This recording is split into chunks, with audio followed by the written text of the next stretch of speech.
আজ আমবাসায় অনুষ্ঠিত হলো ৭৫তম রাজ্যভিত্তিক বন মহোৎসব। প্রদীপ প্রজ্বলনের মধ্য দিয়ে অনুষ্ঠানের শুভ সূচনা করেন ত্রিপুরা সরকারের বন দপ্তরের মন্ত্রী অনিমেষ দেব বর্মা।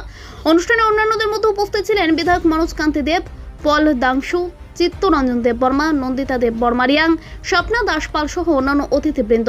অনুষ্ঠানে সভাপতিত্ব করেন ধলাই জেলা পরিষদের দায়িত্বপ্রাপ্ত সভাধিপতি অনাদি সরকার। রাজ্যভিত্তিক বন মহোৎসবকে কেন্দ্র করে কুলাই দ্বাদশ শ্রেণী বিদ্যালয়ের মাঠের চারপাশে বৃক্ষ চারা রোপণ করেন উপস্থিত অতিথিবৃন্দ। বন দপ্তর কর্তৃক আয়োজিত আজকের এই অনুষ্ঠানকে কেন্দ্র করে লোক সমাগম হয় কুলাই দ্বাদশ শ্রেণী বিদ্যালয়ের মাঠে। আয়োজন করা হয় মনোজ্ঞ সাংস্কৃতিক অনুষ্ঠানের।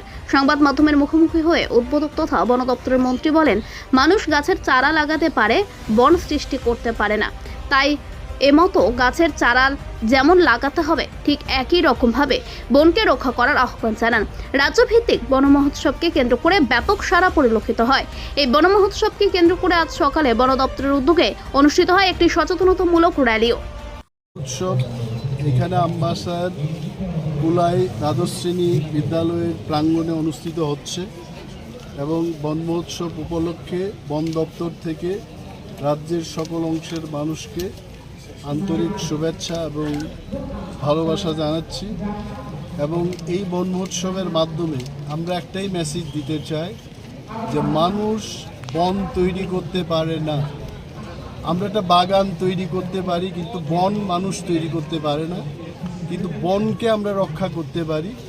এবং আজকের এই বন মহোৎসবের মাধ্যমে জনগণের মধ্যে যেন একটা চেতনার সৃষ্টি হয়, বনকে রক্ষা করলে আমাদের কি কি উপকার হবে সেই বিষয়গুলো নিয়ে আমরা আলোচনা করব। এবং গ্লোবাল ওয়ার্মিং হচ্ছে, এটা কেন হচ্ছে, কি করলে সেগুলোকে প্রতিরোধ করা যাবে, এই বিষয়ে মানুষের মধ্যে সচেতনতা আনার লক্ষ্যে আমরা প্রতিটি বছর রাজ্য বন দপ্তরের মাধ্যমে বন মহোৎসব এক সপ্তাহব্যাপী এই উৎসবটা আমরা পালন করে থাকি।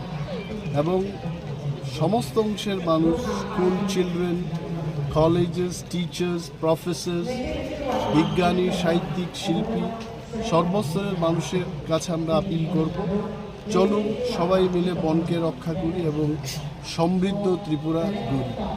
ধন্যবাদ।